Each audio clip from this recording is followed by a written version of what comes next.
നമസ്കാരം. മുൻ മുഖ്യമന്ത്രി ഉമ്മൻചാണ്ടിയുടെ വിയോഗത്തിന്റെ ഒന്നാം വാർഷികമാണ്. സാധാരണഗതിയിൽ നമ്മുടെ നാട്ടിലെ പ്രമുഖനായ ഒരു രാഷ്ട്രീയ നേതാവ് മരണപ്പെട്ടാൽ അതിന്റെ ഒന്നാം വാർഷികം ഒരു അനുസ്മരണമാണ്. ആ നിലയ്ക്ക് ആ വ്യക്തിയുടെ പാവന സ്മരണയ്ക്ക് മുന്നിൽ അല്ലെങ്കിൽ ആ വ്യക്തിയുടെ ആത്മാവിന് മുന്നിൽ ഒരു ആദരം അർപ്പിക്കുന്നു. സ്വാഭാവികമാണ്. പക്ഷേ എന്താണ് നമ്മുടെ നാട്ടിൽ കാണുന്നത്?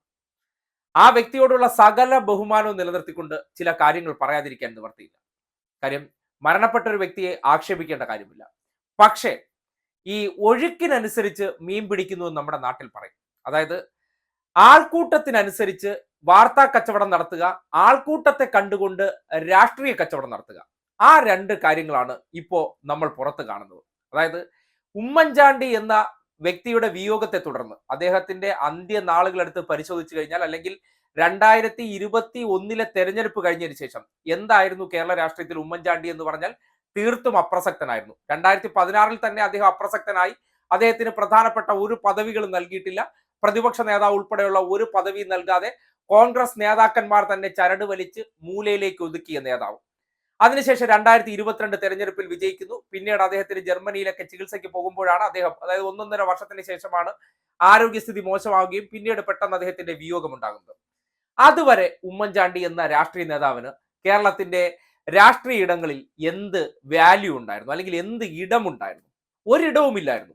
അവഗണിച്ച് ഒഴിവാക്കി മൂലക്കിരുത്തി കോൺഗ്രസ് നേതാക്കന്മാർ തന്നെ കൂട്ടത്തോടെ തെറി വിളിച്ചു.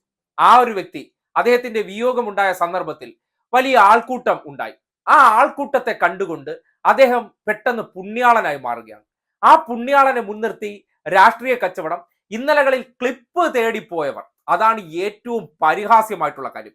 ഇതേ പുണ്യാളനായിട്ടുള്ള വ്യക്തിയുടെ ക്ലിപ്പ് ഉണ്ടെന്ന് പറഞ്ഞപ്പോൾ, ഏത് ക്ലിപ്പ്? അദ്ദേഹത്തിന്റെ ബ്ലൂ ഫിലിം ക്ലിപ്പ് ഉണ്ടെന്ന്, ആരുമായിട്ടുള്ള? സരിതയുമായിട്ടുള്ള. ആ ക്ലിപ്പ് തേടി ഇവിടെ നിന്ന് ഏതുവരെ പോയവരാണ്? തമിഴ്നാട് വരെ പോയവരാണ്.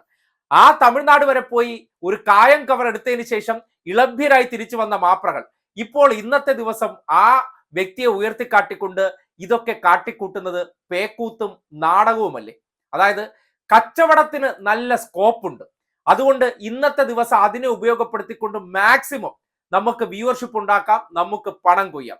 ഇതിനപ്പുറത്തേക്ക് ഒരു വ്യക്തിയോട് എന്തായിരുന്നു ജീവിച്ചിരുന്ന സന്ദർഭത്തിൽ കാട്ടിയത്, അതിനുശേഷം മരണപ്പെട്ടപ്പോൾ മരണാനന്തര മഹത്വം, ഇതാണല്ലോ ഈ നാട്ടിൽ പലർക്കും കിട്ടിക്കൊണ്ടിരിക്കുന്നത്.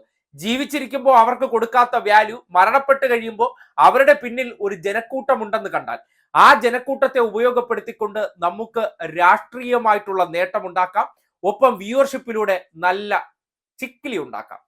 എന്ത് തരം നാറിയ കളികളാണ്, അല്ലെങ്കിൽ നിലവാരമില്ലാത്ത കളിയാണ്. ഒരാളെ വെള്ളപൂശുന്നത് കാണുമ്പോഴത്തേക്ക്, അതായത് കോൺഗ്രസിലെ ഏതെങ്കിലും ആദ്യത്തെ നേതാവാണോ ഈ വിയോഗം ഉണ്ടാകുന്നത്? ഉമ്മൻചാണ്ടിയേക്കാൾ കേരളത്തിൽ ഏറ്റവും കൂടുതൽ മൈലേജ് ഉള്ള നേതാവായിരുന്നു കോൺഗ്രസിന്റെ രാഷ്ട്രീയ ഭീഷ്മാചാര്യൻ എന്നാണ് അറിയപ്പെട്ടിരുന്ന കെ കരുണാകരൻ. എന്താണ് അദ്ദേഹത്തിന് ഈ ഒരു ഇത് കിട്ടാത്തെ?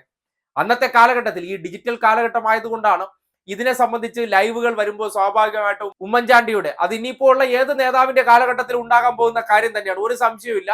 ഉമ്മൻചാണ്ടിയുടെ വിലാപയാത്ര കടന്നു വരുന്ന വഴികളിലെല്ലാം ആൾക്കൂട്ടം ഉണ്ടായത്, അത് ഇപ്പോഴത്തെ ഏത് നേതാവിന്റെ സംഭവത്തിൽ ഉണ്ടാകാൻ പോകുന്ന കാര്യമാണ്, ഒരു സംശയം വേണ്ട. കാര്യം ഈ രീതിയിൽ അതിന് ക്രമീകരണം ഏർപ്പെടുത്തിയത് കൊണ്ടാണ് അതൊരു വലിയ സംഭവവികാസമായിട്ട് മാറിയത്. അതിനെ മാർക്കറ്റ് ചെയ്തുകൊണ്ട് ഞാനാണ് ഉമ്മൻചാണ്ടിയുടെ ആൾ എന്ന നിലയ്ക്കൊക്കെ ഐ ഗ്രൂപ്പിൽ നിന്ന് സതീശനും സുധാകരനും ഉൾപ്പെടെയുള്ളവർ എ ഗ്രൂപ്പിനെ വെട്ടാൻ വേണ്ടി പലപ്പോഴും ഉമ്മൻചാണ്ടിക്ക് കുതുകാൽ വെട്ടിയവർ ഇന്നിപ്പോ പുണ്യാളന് വേണ്ടി അവിടെ സാഷ്ടാംഗം പ്രണമിക്കുന്നു എന്നൊക്കെ പറഞ്ഞാൽ എന്തൊരു ഊളത്തരമാണ്. ജീവിച്ചിരുന്നപ്പോൾ ഒരു വ്യക്തിയോട് കാണിക്കാത്ത ബഹുമാനം മരിച്ചപ്പോൾ പലരും കാണിക്കുന്നുണ്ടെങ്കിൽ എന്താണ് അതിന്റെ അർത്ഥം? അതൊരു കപട നാടകമാണ്. കോൺഗ്രസിലെ പല കപട നടന്മാരുടെയും വലിയ അഭിനയ സാധ്യതയാണ് ഇന്നിപ്പോ പുതുപ്പള്ളിയിൽ കണ്ടുകൊണ്ടിരിക്കുന്നത്. ഒരു നാണവും ഉളുപ്പും ഇല്ലാതെ ജീവിച്ചിരുന്നപ്പോൾ ചെയ്ത പ്രവർത്തനങ്ങളെല്ലാം മറന്നുകൊണ്ട്, അയാളുടെ പിന്നിൽ ഒരു വലിയ ആൾക്കൂട്ടമുണ്ടെന്ന് തിരിച്ചറിഞ്ഞുകൊണ്ട് അയാളെ പിൻപറ്റിക്കൊണ്ട് ആ ആൾക്കൂട്ടത്തിന്റെ ഗുണഫലം ഒപ്പിക്കാൻ നടക്കുന്ന നാണം കെട്ട കളി, ഇതൊക്കെയാണോ രാഷ്ട്രീയ പ്രവർത്തനം? സ്വന്തം നിലയ്ക്ക് അധ്വാനിച്ച് ഒരു ആൾക്കൂട്ടത്തെ ഉണ്ടാക്കി കാണിക്കണോ? അതല്ലേ അന്തസ് എന്ന് പറയുന്നത്. ഇതിപ്പോ പുണ്യാളൻ ഫാൻസായി മാറിക്കൊണ്ട് പുണ്യാളന്റെ ഭക്തരാണ് ഞങ്ങൾ, പുണ്യാളൻ ഭക്തൻ എന്നുള്ള നിലയ്ക്കും പുണ്യാളൻ ശിഷ്യൻ എന്നുള്ള നിലയ്ക്കും പുണ്യാളൻ അനുയായി എന്നുള്ള നിലയ്ക്കും എനിക്കും ഉണ്ടാകട്ടെ കുറച്ച് അതിൽ നിന്നൊരു ഓഹരി ആൾക്കൂട്ടം എന്ന് ചിന്തിക്കുന്ന വെറും അല്പന്മാരായിട്ടുള്ള നേതാക്കന്മാരാണ് കോൺഗ്രസുകാർ. അതേ നിലവാരത്തിൽ നിന്നും വെറും കീഴടക്കിടയിലേക്ക് പോകുന്നവരാണ് മാധ്യമങ്ങളെന്ന് ഇന്നത്തെ സംഭവവികാസങ്ങൾ തെളിയുകയാണ്. ഇങ്ങനെയൊക്കെ കച്ചവടം നടത്തുന്നവർ നമ്മുടെ നാട്ടിലുണ്ടല്ലോ. മാധ്യമ മുതലാളിമാരുടെയൊക്കെ ഒരു വിൽപ്പന സാധ്യത നോക്കണേ. ഓരോ ദിവസം എന്ത് പ്രോഡക്റ്റ് ആയിരിക്കണം വിറ്റ് പൈസ ആക്കേണ്ടതിനെ സംബന്ധിച്ച് ഒരു വ്യക്തിയുടെ മരണം പോലും വിറ്റ് കാശാക്കുന്നത് എങ്ങനെയെന്ന് ഇന്നത്തെ ദിവസം നോക്കിയാൽ മതി. ഇതിനെയൊക്കെയാണ് ഈ നാട്ടിൽ പറയുന്ന പിതൃശൂന്യ പ്രവർത്തനങ്ങൾ എന്ന് പറയുന്നത്. ഇന്നലകളിൽ നിങ്ങൾ എന്ത് കാണിച്ചോ അതിൽ അടിയുറച്ച് നിൽക്കുന്നതാണ് യഥാർത്ഥ സ്വഭാവം. പണത്തിനു വേണ്ടി എന്ത് നിലവാരമില്ലാതെ ഏത് തരം താഴ്ന്ന പ്രവർത്തനങ്ങളും കാണിക്കാൻ തയ്യാറാകുന്ന കോൺഗ്രസ്സുകാരും അതിനൊത്ത് താളം തുള്ളുന്ന മാധ്യമങ്ങളുമാണ് ഈ നാട്ടിലുണ്ടെന്ന് ഇന്നത്തെ ഒരൊറ്റ ദിവസത്തെ ഈ നാടകങ്ങൾ കൃത്യമായി ബോധ്യപ്പെടുത്തുകയാണ്.